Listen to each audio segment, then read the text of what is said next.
প্রকাশ্যে গোষ্ঠীকোন্দল, সোশ্যাল মিডিয়ায় viral video ঘিরে চাঞ্চল্য। হুগলি জেলার বিজেপির সাংগঠনিক জেলা সহ সভাপতিকে হেনস্থা সহ মারধরের পরিকল্পনা করল বিজেপিরই এক সক্রিয় কর্মী ও তার অনুগামী।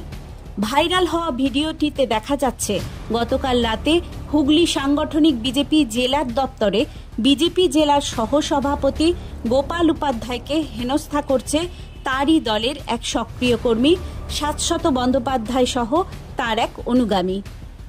জেলা সহসভাপতিকে ঘাড় ধাক্কা দিয়ে জেলা অফিস থেকে বার করে দেওয়া হচ্ছে, সেটাও দেখা যায় ওই ভিডিওর মধ্যে। এই ভিডিওতে আরও দেখা যায় হুগলি জেলা বিজেপির সাধারণ সম্পাদক সুরেশ সাউ দুজনার মাঝে এসে দুপক্ষকে আটকানোর চেষ্টাও করছেন।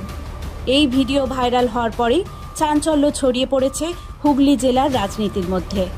বিগত কয়েকদিন আগে বিজেপির সক্রিয় নেতা শাশ্বত বন্দ্যোপাধ্যায়কে হুগলি যুব মোর্চার নেতাকে ঘাড় ধাক্কার ঘটনার ভিডিও ভাইরাল হতেই তরজা লেগেই ছিল। সেই ভিডিওতে হুগলি জেলা সাংগঠনিক সহসভাপতি গোপাল উপাধ্যায়কেও দেখা গিয়েছিল। তারপর বিজেপির সক্রিয় কর্মী শাশ্বত বন্দ্যোপাধ্যায় ও তার অনুগামীর বিরুদ্ধে বিজেপি জেলা দপ্তরে এসে হেনস্থা করার অভিযোগ ওঠে। একসময় এই সক্রিয় বিজেপি কর্মীকে বিজেপির সকল কর্মসূচিতে প্রথম সারিতে দেখা যেত। এই বিজেপির কর্মী বিজেপির ঊর্ধ্ব নেতৃত্বের সঙ্গে বিভিন্ন সময় ছবিতেও দেখা গিয়েছিল। এমনকি লোকসভা নির্বাচনের প্রাক্কালে চুঁচুড়ায় প্রধানমন্ত্রীর সামনেও তাকে আসতে দেখা যায়। এ নিয়ে হুগলির সাংগঠনিক জেলার বিজেপি সভাপতি তুষার মজুমদার জানান, গতকাল যে ঘটনাটি ঘটেছে সেটি অতি নিন্দনীয়। একজন বরিষ্ঠ ও প্রবীণ সহ জেলার সহসভাপতিকে যেভাবে হেনস্থা করেছে ওই কর্মী, তার বিরুদ্ধে আমরা আলোচনা করে তাকে দল থেকে বহিষ্কারের সিদ্ধান্ত গ্রহণ করেছি। এ প্রসঙ্গে চুঁচুড়ার বিধায়ক অসিত মজুমদার কটাক্ষ করে বলেন, বিজেপি একটা দল আর ফড়িং একটা পাখি, এদের নিয়ে নতুন করে আর কি বলবো। ওই দলটা নিজেরাই নিজেদের মধ্যে শেষ হয়ে যাবে, ওদের আবার কিছু আছে নাকি? বিজেপি দলটা শুধু নরেন্দ্র মোদী করেই চলে। এই তো 6 মাসের সরকার, এরা ইডি সিবিআই দেখিয়ে এতদিন চলেছে। তিনি আবারও বলেন, বিজেপি একটি ঘাড় ধাক্কার দল, এরা নিজেরাই নিজেদের ঘাড় ধাক্কা দেয়।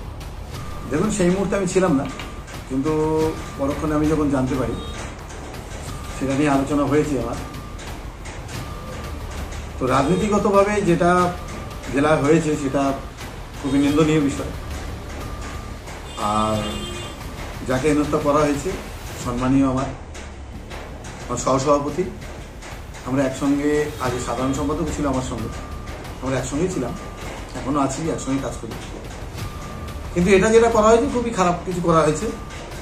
দল তাদের আইনানুগ ব্যবস্থা নেবে দলের মাধ্যমে, এবং একে পার্টি থেকে আমরা বহিষ্কারও করব, এটাই ডিসিশন নেওয়া হয়েছে। এবং যারা যারা এর সঙ্গে কুকর্মের সঙ্গে জড়িত আছে তাদের সবাইকারই ব্যবস্থা নেওয়া হবে।